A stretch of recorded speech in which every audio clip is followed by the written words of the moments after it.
there's so much untapped power in artificial intelligence. I mean, it's really crazy. I can only think that the AI industry is extremely, extremely underhyped for what is to come. Hey, this is Jesse here, and you're about to hear my discussion with Mark from XGENIA, an AI-first company revolutionizing game creation. In this one, Mark talks about how his team is leveraging AI to create custom casino games in minutes using prompts, how they're overcoming skepticism about the value prop of their technology, how he sees AI impacting industry jobs in the future, lessons learned from startup pitch competitions at industry conferences, and a whole lot more. Mark and his team are true disruptors in this space, and I know you'll enjoy this one as much as I did. The Betting Startups podcast is presented by Optimove, the #1 CRM marketing solution for the iGaming market. 4 out of the top 5 US operators personalize player experiences with Optimove. Learn more about Optimove by requesting a demo at optimove.com/bettingstartups. If you like what you see, you'll get your first month free. All right, we are rolling with episode 148 of the Betting Startups podcast. It's the week before the ICE conference debut in its new host city of Barcelona. And according to LinkedIn, literally everybody, I think, in the industry is going except for me. So the FOMO will be strong, but alas, we're staying heads down here at the Betting Startups studio and working on some exciting stuff that I will be able to talk more about soon. But speaking of conferences, today I'm joined by Mark from XGENIA, who the audience might remember from the SBC first pitch preview episode a few months ago, and is somebody I've enjoyed getting to know since that time. So Mark, first and foremost, welcome to the podcast, my friend. It's been a little while since we've caught up, so just generally, how have you been keeping since we last chatted? Well, first of all, thank you very much for having me on the podcast. It's an honor. And yeah, we've been doing well. I've been quite heads down, just like you, at work, sort of thinking about what's next and what's coming up next in the industry and how we can relate to that as a company. So we've been, hard at work with the team, trying to build out some heavy new features, some of which we'll be announcing at ICE in the upcoming pitch, actually. Will be pitch number 3 for us in XGENIA days. Well, we'll come back to all that in a few minutes here. But look, I don't throw this word around a lot on this podcast, which is the word disruptive. Obviously, a lot of startups aim to disrupt whatever it is they're doing, whatever category it is they're building in.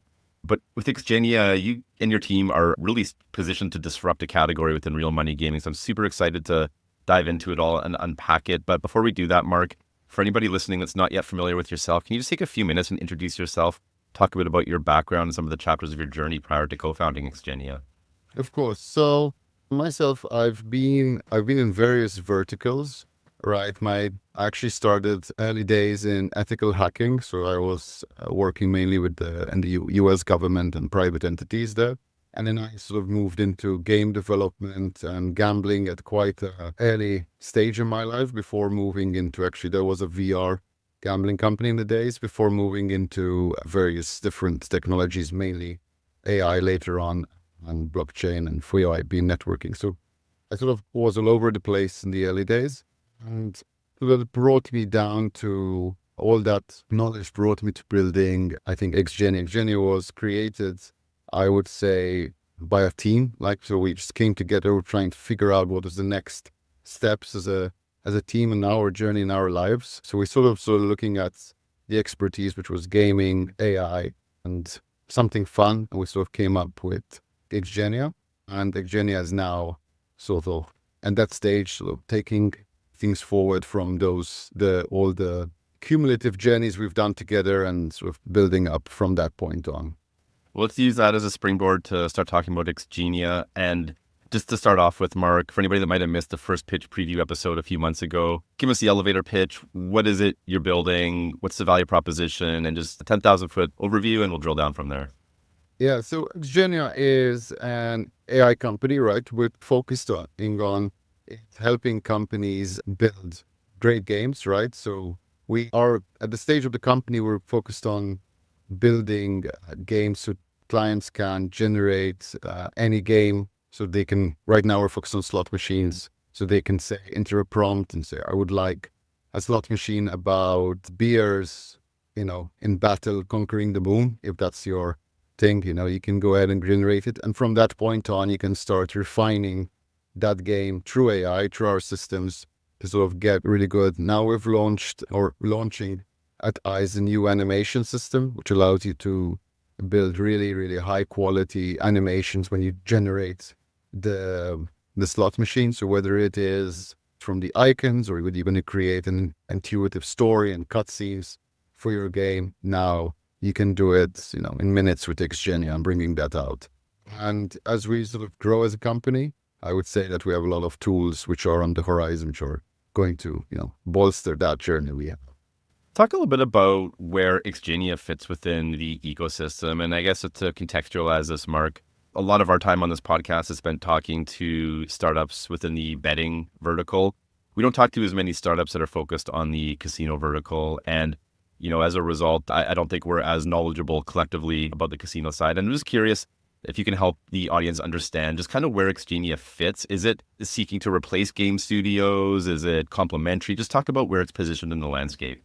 Yeah. So taking the initial question, which is so a bit of an introduction about casinos versus betting. So when we talk about the casino and slot machines and games, it's all about sort of creating high level entertainment for players out there. When we talk about betting, it's all about the sports, which is the entertainment, whether it is fantasy or anything else, right? It's the drive is siding for your team or sometimes rooting against your team. If you think you're going to make some money, why not? No judgment. Whilst on the casino side, it's all about having an entertainment experience in terms of games. Now, we've seen it with various games such as Aviator, where you're flying a plane, crashing it, guessing where it goes out. That's your bet. To slot machines with, teamed on movies or anything else. So the entertainment factor, stickiness factor comes from the excitement of getting, while you're betting, spinning those reels, seeing the animations,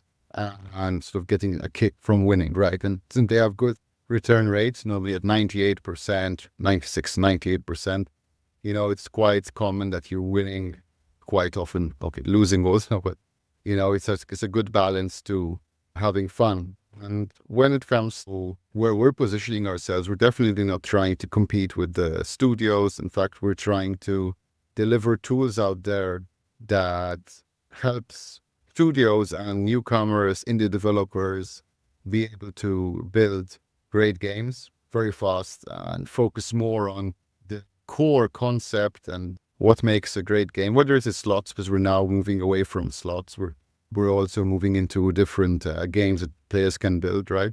And whatever they can imagine, we're going to start offering it and to bolster them and help them come up with really cool things. So first we're the prototyping, then the animations, automatics.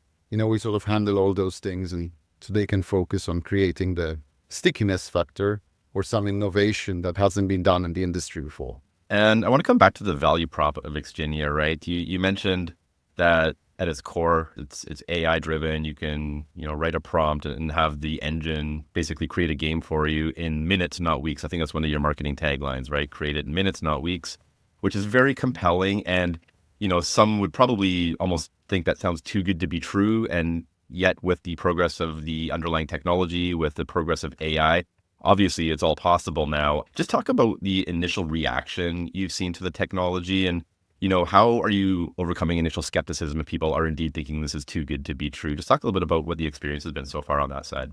Yeah, so definitely people, when we first brought out the product, definitely people, clients themselves didn't believe that this technology was existing in the way we were promoting it.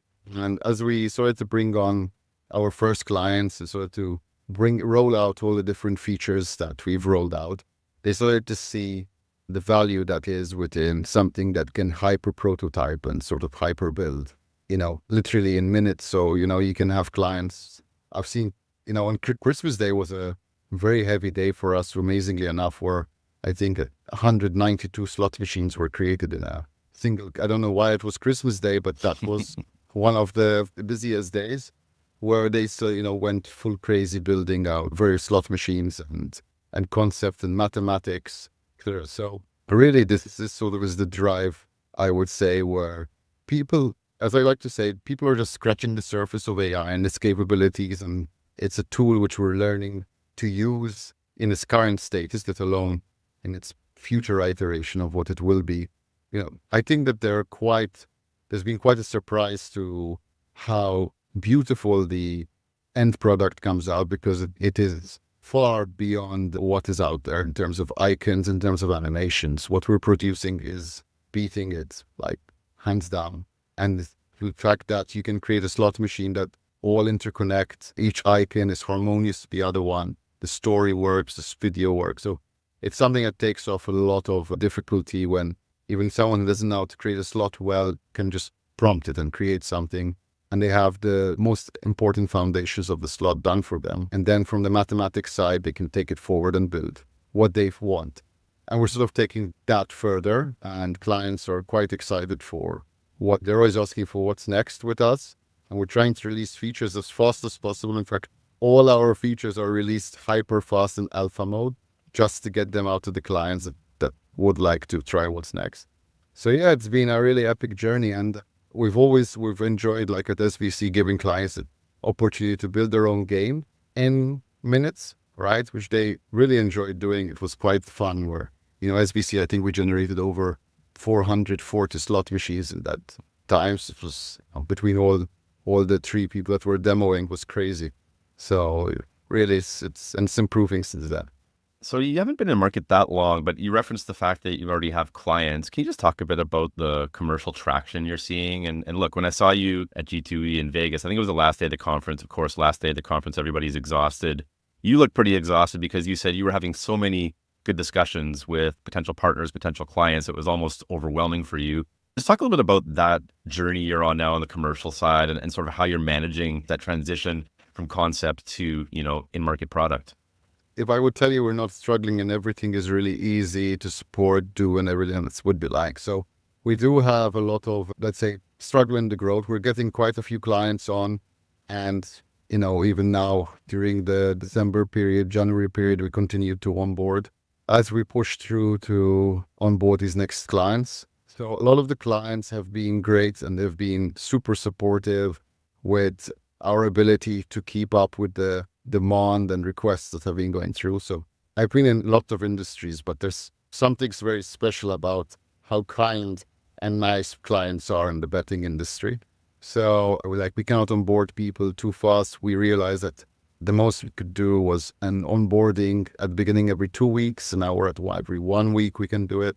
So, just because of and now as the system has become more complex, we'll see how that sort of goes along. But yeah, things have been going well on that front, I would say. And now I think this year will be, especially now in this next 4 months, will be a big boost to our revenues, with the amount of clients that should be signed in. And we just continue to sort of build up and grow the support team and start to try and, motivate. And, when I say support team, I mean mainly our AI support team, right? We're an AI company, so we're focused on bettering out the AI team, right? We're always trying to say, like, sometimes we always say, okay, we need to hire more people. I'm like, but we're an AI company. Let's see what we can do with the AIs before we go and hire more people. And most of the time, we can do 90% of that with the AIs, right? It's like, Klarna that's changed a lot of its employees with AIs, right? Obviously, that opens up more spaces. But yeah, we're doing well. The clients seem happy. We haven't had any churn yet, so that's been our biggest fear, as a startup. You're going to have churn. How many clients are going to tell you, this is garbage? So, lots of great clients, lots of patient clients as well. When things go wrong or the AI starts, doing strange, weird things, which they have, like when the AI has decided that the best way to create a maths engine that gives you the best RTP is to get players to in minus payouts, right? So the AI thought it was brilliant, but obviously it went completely against their rules. So we quickly rediverted that. Don't do this anymore. But they're quite creative in finding solutions to help the clients which are requesting it, right? Not so much maybe the end users, but yeah, definitely the clients. So I would say it's been a great journey, and I'm really proud of where we are in such a short time as a company. You mentioned revenue there, Mark. Just curious if you can talk about the revenue model for XGENIA. So the revenue model we have now is a fixed fee, right? So we're just charging a fixed fee out there. So it's not a high fee. We're just charging a fixed fee for companies to sort of get their feet wet into building games and sort of trying to understand how AI can fit into their pipeline. So we're focused on that, the early contracts, fixed fee, very simple. And later on, as we grow and we start to move, we're going to also, as I said, we want to bring in those indie developers, those early guys who maybe they cannot afford to have a gambling license, they cannot afford server, they cannot afford the technology or the monthly fees, right? And to those guys, we're going to introduce a new model that will support them, will host everything, take care of everything for them. And they can also build games just like the game studios with the same resources of the game studio would have. And for that business model would be looking at the GGR the near future, because we definitely think that there is a massive, massive pool out there of indie developers that need support from a company like us to start building some incredible games that we haven't thought of and none of us can imagine. But, Aviator came out of nowhere, and they skyrocketed. And I think there's so many of those games yet to be released and take over the market. So we definitely want to be supporting them with that secondary model. Again, it will be small fees again, but yeah, it will definitely be a big support. And talking about resources, it obviously takes resources to build technology as advanced as what you and your team have developed at XGENIA. So let's talk about the capital side of all of this and just funding a project of this magnitude. Can you give us just a bit of a backgrounder on how you've financed the company to date? Has it been external capital or self-funded or something else? It's been mainly self-funded with some external capital from family and friends. And now we are in process of closing a round. So I believe that post-ICE, couple of weeks post-ICE, will be closing that round. It's been an interesting journey raising capital, not an easy one, right? But yeah, we've been completely self-funded, I would say. Yeah. Okay, friends and family, but we're quite proud of that. But now it's time for big growth, big scale. We've proven the product works, clients are happy. They're using it. We're going to see games coming out, which are from the XGENIA AI system. So you're going to see quite a few games out there on the market now as they're in approval stages. So it's going to be quite interesting. So the next few months will be about us focusing on growth and utilizing that capital to just really deliver some cutting edge products that the industry is really, I think, really, really needs and has been craving for, but just doesn't know it yet. Just a follow-up question on that. As you've been out there having conversations with potential capital partners, and being that AI is still in a bit of a hype cycle, although maybe not as much as it was a year ago from now. From the perspective, Mark, of talking to investors and given your focus on AI, are they still as, optimistic and excited about AI as it cooled off? Just what's your sentiment, I guess, coming out of all of these conversations from a capital perspective? That's a great question, actually.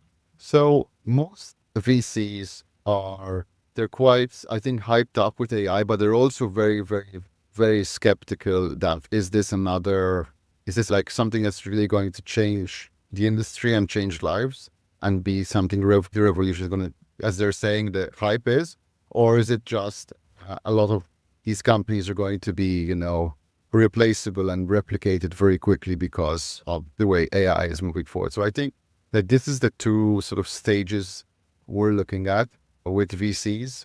And for that reason, I think they negotiate quite hard with AI companies, I would say. But I would feel that they're definitely looking. I haven't seen any decline in interest in this industry, at least not us. I don't know for maybe the others, which are maybe focusing on other things. But for us, it's been, the hype is there. I wouldn't call it hype. I would call it realism, definitely. But I guess if people could see and work with the AI technology like we work on it on a daily basis, there's so much untapped power in artificial intelligence. I mean, it's really crazy. I can only think that the AI industry is extremely, extremely underhyped for what is to come. At least that's my feeling towards it. Well, let's zoom out a little bit from XGENIA specifically. I want to get your take on, a bit more of a macro perspective on the industry as it relates to technologies like XGENIA's. And look, you mentioned that XGENIA is building, I guess, a suite of tools, let's call it, that can be utilized by game development studios and indie developers and other types of stakeholders. But there is a reality that probably technology like XGENIA will disrupt, some aspects of those functions, right? I mean, the art and the artist and some of that stuff. I mean, it's hard to deny the fact that AI will replace a lot of the human element of this. So I'm just curious if you, again, zoomed out a little bit and looked over a bit of a longer term time horizon, how do you see technologies like XGENIA and other AI technology that will come to market? How do you see it reshaping dynamics within the industry, right? Do you have any sort of predictions or theses around how this will shake out and how it will ultimately change the way we know the iGaming industry as it exists today? Great question. So I would say that there's going to be, without sounding dramatic, there's going to be a big job loss in the industry for the jobs that, are more on the manual side and repetitive tasks, including the creation of whether it is video, animation, images. These things will quickly start to move away. Obviously, there's always going to be a love for handcrafted items, and maybe there will be that label in the future called handcrafted games that people will enjoy playing because it is that, hand drawn, whatever.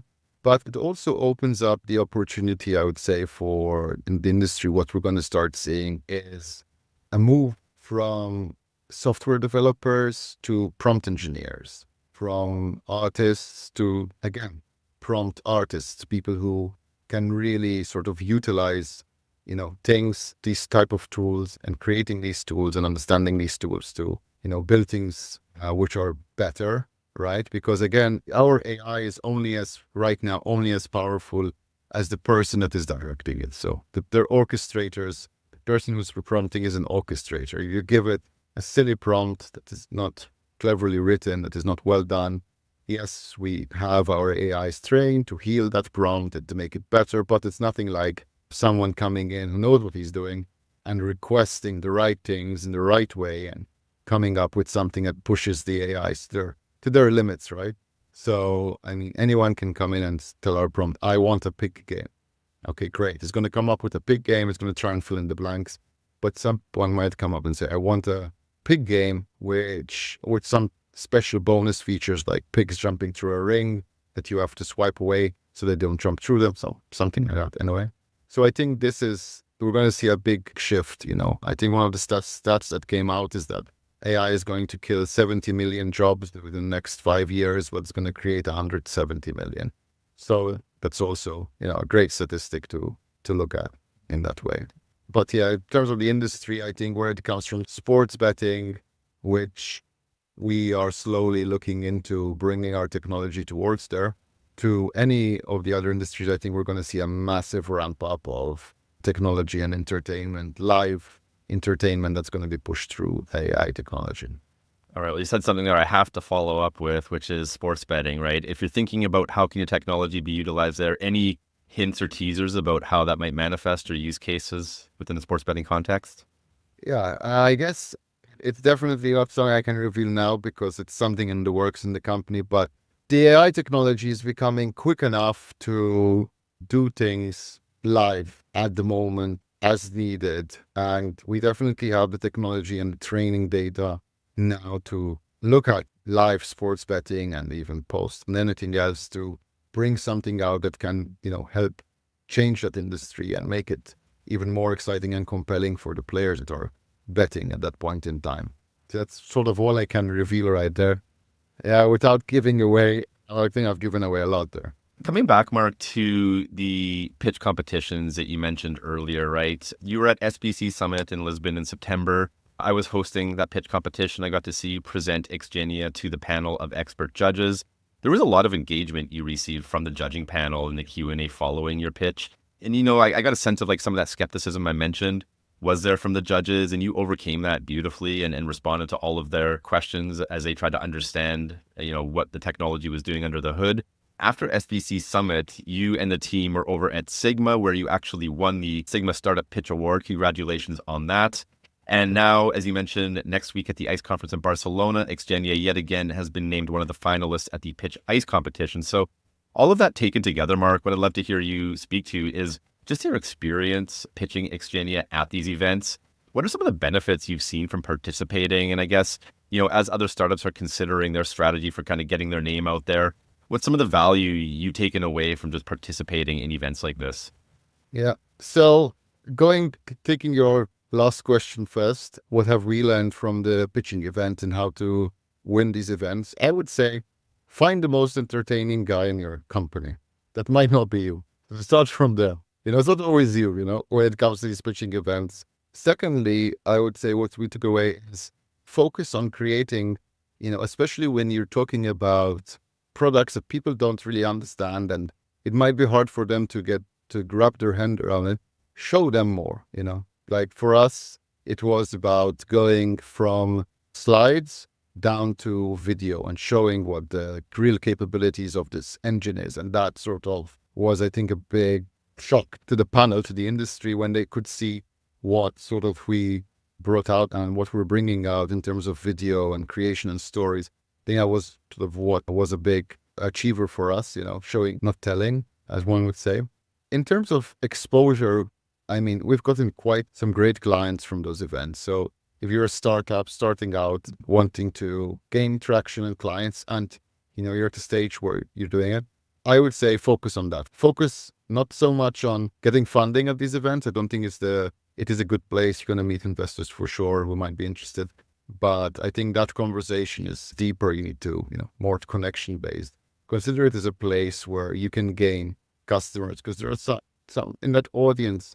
I would say 60% of the people are people and CEOs and CEO who are looking for the next thing that's going to help their company move forward.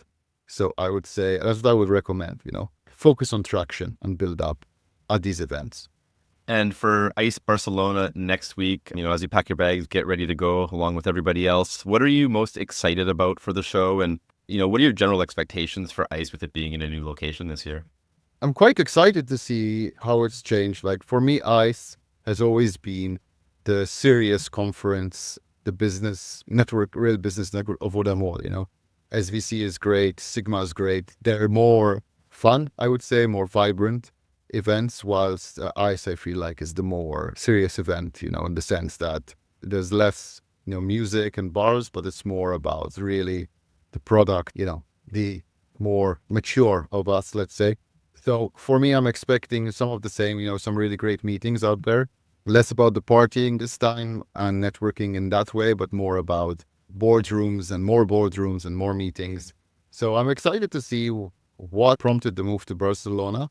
It was going to be much bigger, or what's going to be happening. So it looks like they've taken some major steps forward. I mean, the ICE competition is definitely not your regular competition. I have quite a few startups there and with boot space as well. So they've really taken care of the startups this year where they didn't do it before. So it's interesting to see how it came to be. I would love to ask someone, but don't know if you have, but I haven't. Sort of understand what's going to be happening at ICE, because it seems like they changed a lot. I don't know. So I'm very excited to see if they've moved more towards, what the other Sigma and SVC are doing, more fun, or they're kept it very serious. But seems like with the startups, they're keeping it quite fun. So let's see. I don't know. I really don't know what to expect at this conference. But I'm very excited to be there, because I'm going to be there. Sad for you, but super happy for myself. Well, one thing you could probably expect is to not have to pack your warm winter coat, not going to London in February, right? Barcelona in January is a much more compelling proposition. So at least that's one immediate benefit, I would say. Looking forward to hearing the reviews of the conference after everybody's home and rested. And speaking of after the conference, Mark, if you look ahead for the rest of 2025, what are some of the major milestones you and the team are focused on? What can people expect to see coming out from XGENIA over the course of the coming year? Now, we just did the video release, which is built upon our technology, which I think has come fantastically. But the next release is going to be really a massive one, because we've thrown out the AI rule book, so to speak, and we've built ourselves in a way where we think the way an AI game engine like ourselves, focused on building should look like, and how we can design a product that can be for those who don't know how to build, for those who really want to get in depth and produce something that is compelling. And it is any game. So what's going to come next is going to be, I would say, something that the AI industry as a whole hasn't seen. And it's something that has been cooked up for now a few months over at XGENIA. Is going to be, I think, what the industry needs to reinvigorate their innovation streak, let's put it that way.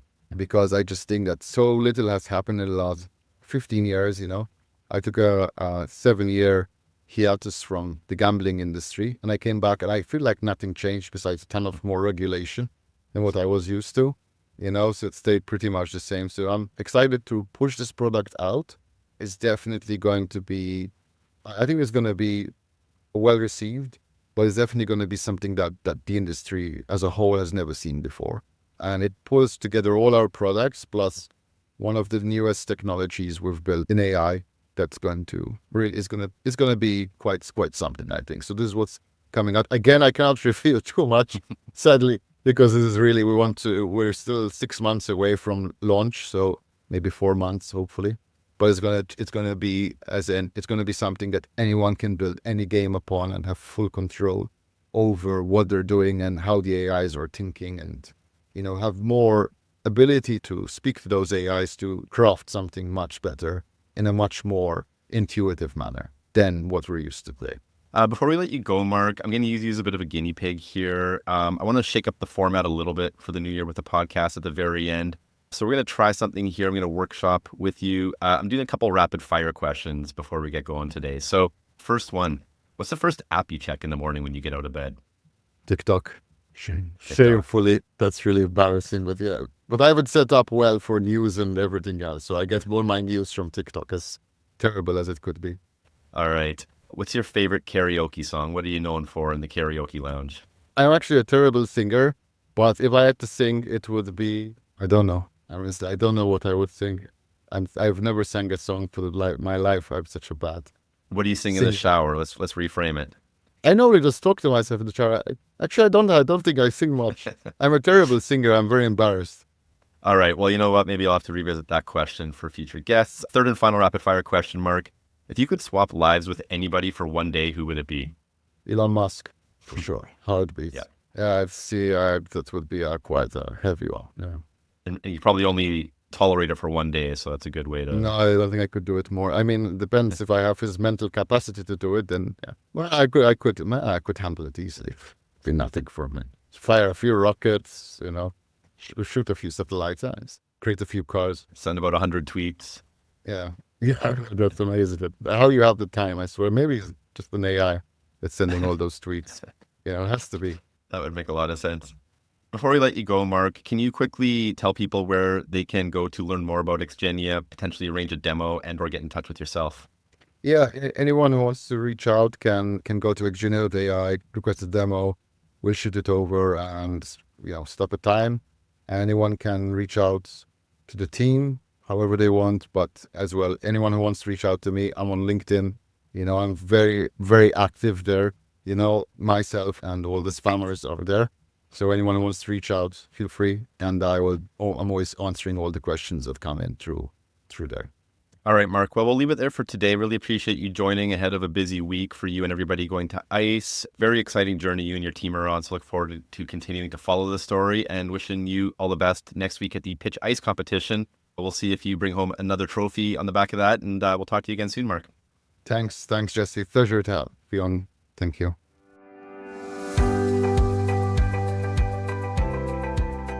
Betting Startups podcast is presented by Optimove, the #1 CRM marketing solution for the iGaming market. 4 out of the top 5 US operators personalize player experiences with Optimove.